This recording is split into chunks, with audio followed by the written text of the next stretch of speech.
Um modo bem simples e barato para você proteger um circuito elétrico eletrônico é usando um componente denominado fusível. E tem vários tipos, né? Vou mostrar aqui para você um deles. É uma cápsula de vidro, tem um fiozinho bem fino lá. Você sabe o seguinte, que toda vez que uma corrente elétrica passa por um fio, né, por um condutor metálico, esse fio vai aquecer. Muito bem, olha só, se você tem um excesso de corrente elétrica passando pelo fio, o que vai acontecer? Ele vai se fundir, ele vai aquecer tanto que ele derrete. E aí, derretendo, não passa mais corrente elétrica, você perde o componente, tudo bem. No entanto, você protege totalmente seu circuito, ok? E é justamente sobre isso que fala a questão do Enem.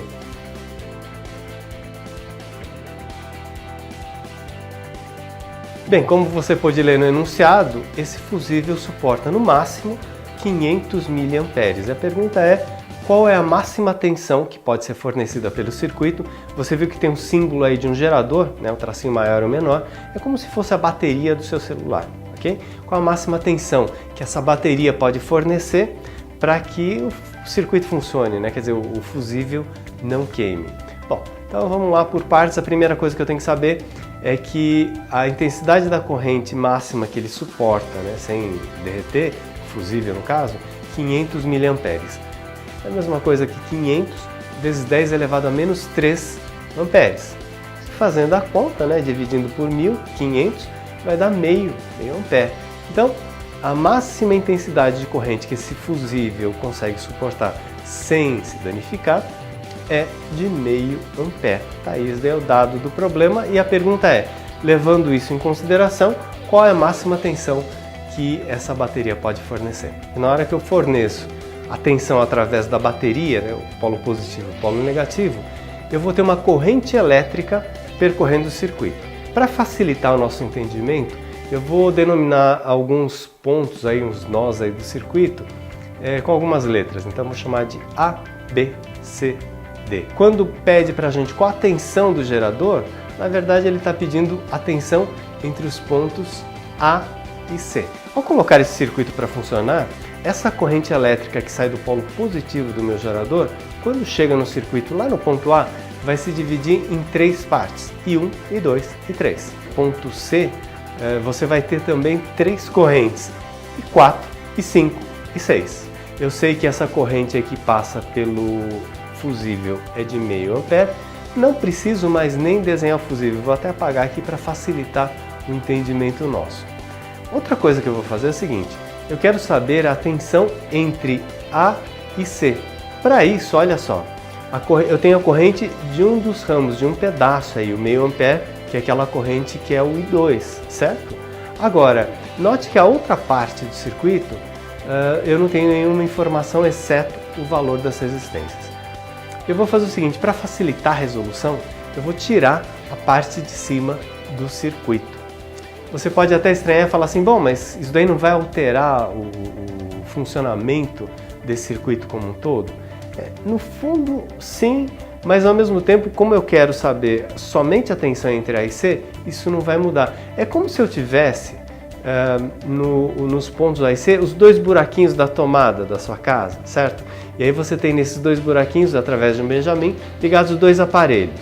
Eu quero saber a tensão da tomada, eu posso tirar um dos aparelhos, porque eu não tenho informação da corrente elétrica dele, eu tenho de baixo. Então a tensão que eu vou achar vai ser a mesma, né? Mantendo ou não essa parte aí de cima do circuito, certo? A tensão total entre A e C é igual à tensão entre A e B mais a tensão entre B e C, certo? Se eu somar essas duas tensões, eu tenho a tensão total. Esse circuitinho a gente chama de divisor de tensão. Um dado que eu tenho é a intensidade da corrente que passa pelo resistor de 120 ohms e o valor da resistência. E você sabe que se você tem o valor da resistência e a intensidade da corrente, você encontra tensão elétrica através da primeira lei de Ohm, certo? Vou colocar aí, U igual a RI. Daí, eu tenho o valor da resistência, que é de 120 ohms, eu tenho o valor da intensidade de corrente que passa por essa resistência, que é meio ampere, meio vezes 120, vai dar 60 volts. Então note que esse resistor está ligado entre os pontos A e B tem 60 volts. Então agora você reparou que eu tenho metade do problema resolvido, porque eu tenho U entre A e B, 60 volts, falta U entre B e C. Né? Somando os dois eu resolvo o problema. Acontece que entre B e C eu tenho um resistor de 40 ohms, mas eu não tenho a corrente elétrica. Você tem ideia de como a gente pode achar esse I4 que eu desenhei no circuito? Olha, repare que essa corrente I4, na verdade, ela é formada por duas correntes, a corrente I1 e a corrente I2. A I2 eu já sei que é meio, foi dado no enunciado. Consigo achar I1?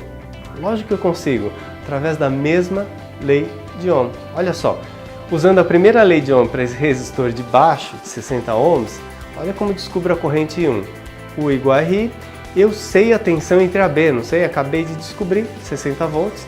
Olha que fácil, então vai ficar U valendo 60, o R valendo 60, eu encontro I1, facinho, I1 igual 1 ampere. Então, como o I4 é a soma do I1 mais o I2, o 4 vai ser meio mais 1, ou 1 mais meio, 1,5 ampere. Então, de novo, U igual a RI para esse trecho aí, a resistência vale 40 ohms. A intensidade de corrente vale 1,5 ampere, 40 vezes 1,5, quanto que vai dar? 60 volts. Então, para resolver o problema, U entre AB, eu vou ter 60 volts, U entre BC, 60, somando os dois, vai dar 120 volts, e a alternativa correta para essa questão é a alternativa D de dado.